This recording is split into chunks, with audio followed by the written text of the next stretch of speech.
You've got to hand it to him. He's a cunning politician. Remember, he was out there in the courtyard with his arm around his best buddy Malcolm. I'm ambitious for my leader. Scott Morrison had no ambition to lead the country. Well, that's turned out to be true. We've now had 3 years to get a measure of this bloke's character, to get a sense of who he really is. His incompetence, his failure, his refusal to take responsibility, his blame shifting, his shape shifting, it's always too little, too late. Australia's an island continent. The first line of defence against a pandemic when you're at the bottom of the world and you're a big island is a safe national quarantine system.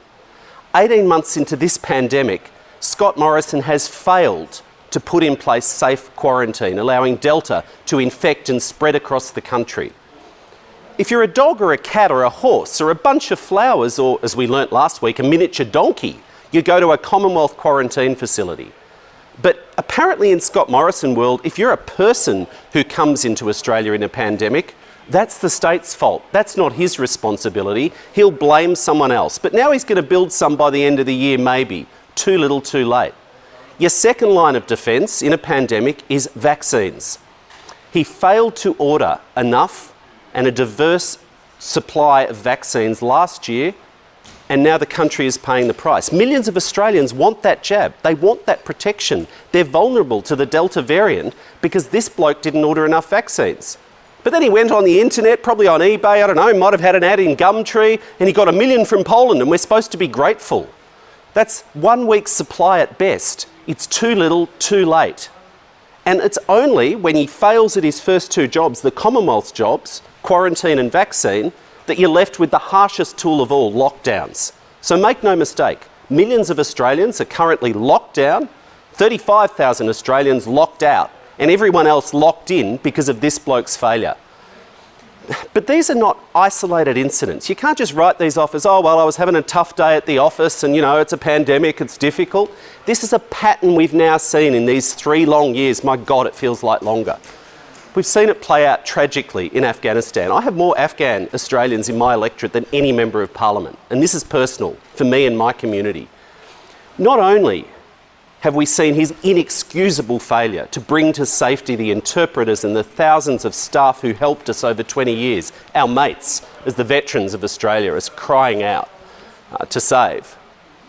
But for years, since Scott Morrison was the immigration minister, this country has run a discriminatory visa policy. It means that, in effect, if your husband or your wife or your child or your loved one is from Afghanistan, it takes nearly 43 months to get a visa on average, often longer. If you're from America or Germany, no problem, you can have your visa in about 7 months on average. This is effective discrimination. Scott Morrison will never be able to look Australians in the eye for leaving their families there, for failing to process their visas. There are thousands of people in Afghanistan right now, the families of Australian citizens, who are only there because he hasn't processed their visas. Scott Morrison will never be able to look them in the eye. He'll go to his own grave bearing the shame and the stain of what I'm told by my community are likely deaths. Scott Morrison likes, though, to pretend he's just a shiny new Prime Minister. It's only been 3 years. It's not like he's been in government for over 8 years. It's not like he was the Treasurer or the Social Services Minister. It's not like he's racked up $1 trillion of Liberal debt with nothing to show for it. It's not like when he was running the economy as Treasurer that wages in this country went backwards. From 2013 to 19, wages went backwards, and they're going backwards now, and they're going backwards for the next 4 years. It's not like he wasn't the architect of robo-debt, an illegal scheme, as the federal court found, to extort billions of dollars from the most vulnerable Australians by sending them fake debt notices. I mean, that's someone else's fault. No one's been sacked for that, have they? No minister's lost their job for that, because the one person who was the architect of the scheme is now the head of the government. It's not like he was the Social Services Minister who cut billions of dollars in funding from aged care, leading to the Royal Commission's report Neglect, where 50% of Australians in aged care are malnourished. Maggots crawling out of wounds, not enough staff to care for our most vulnerable older Australians. We've seen it with the COVID Safe app. We don't want to talk about that anymore. I mean, the list goes on and on. It's always too little too late or someone else's fault with this bloke. He's a nasty, superficial bully, a cunning politician, but not a leader. And he was right when he said he had no ambition to lead this country.